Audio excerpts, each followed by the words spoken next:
في حوادث لما بتحصل الدنيا كلها بتقف، وفي حوادث تانية مش بس بتوقف الدنيا، لأ، بتلخبط عقل البشر وبتفضل عايشة في الظلام.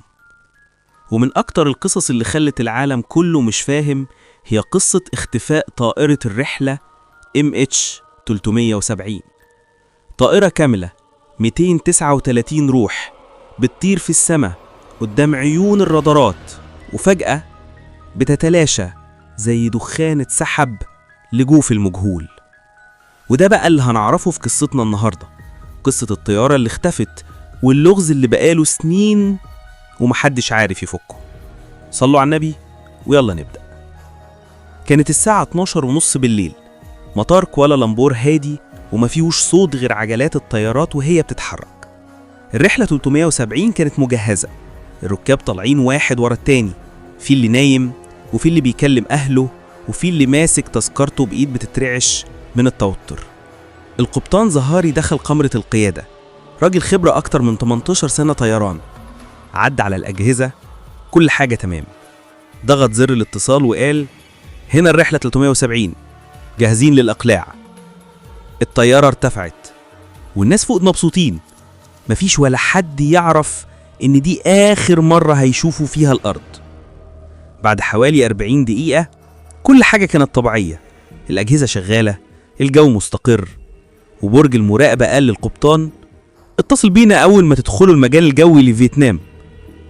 القبطان رد بكل هدوء وقال: تمام، تصبحوا على خير. الكلمة اللي كانت آخر حاجة العالم يسمعها من الرحلة 370. دقيقة، 2، 3، مفيش إشارة.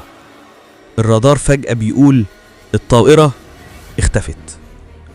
المراقبين بدأوا يتنططوا من مكانهم، يمكن جهاز فاصل، يمكن الطيارة غيرت الارتفاع، يمكن عطل بسيط وهيراجعوا. بس الدقايق بقت نص ساعة، والنص ساعة بقت ساعات، ومفيش أي حاجة، ولا رسالة ولا استغاثة ولا حتى نقطة صغيرة على الرادار. وقتها مدير المطار قال جملة جابت رعشة للي واقفين: احنا مش بنتعامل مع حادث، احنا بنتعامل مع لغز. بعد 3 أيام من البحث، المحققين اكتشفوا حاجة قلبت كل الحسابات.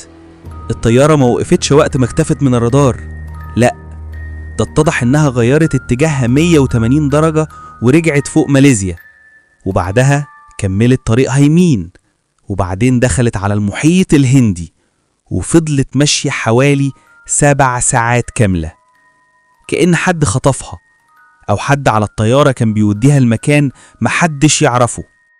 تخيل إن الطيارة ماشية 7 ساعات من غير أي تواصل، مفيش كلام بين الطيار وبرج المراقبة، مفيش إشارات ولا حتى محاولات نجاة.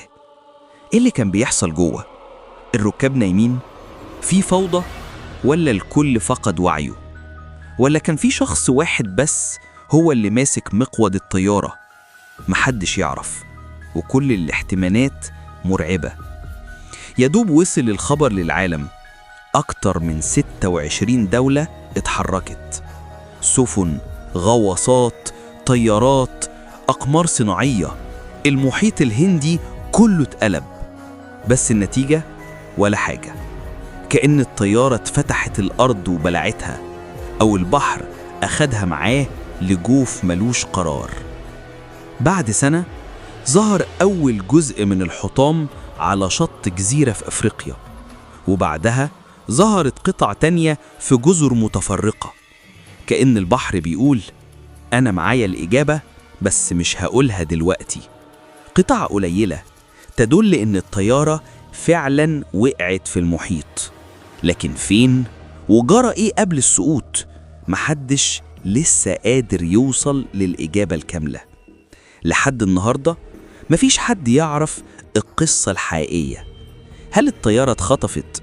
هل في حد عطل النظام؟ هل كان حادث غامض؟ ولا في سر لسه العالم مش مستعد يعرفه؟ للأسف الرحلة 370 فضلت جوه صندوق مقفول، مفتاحه ضاع في أعماق المحيط.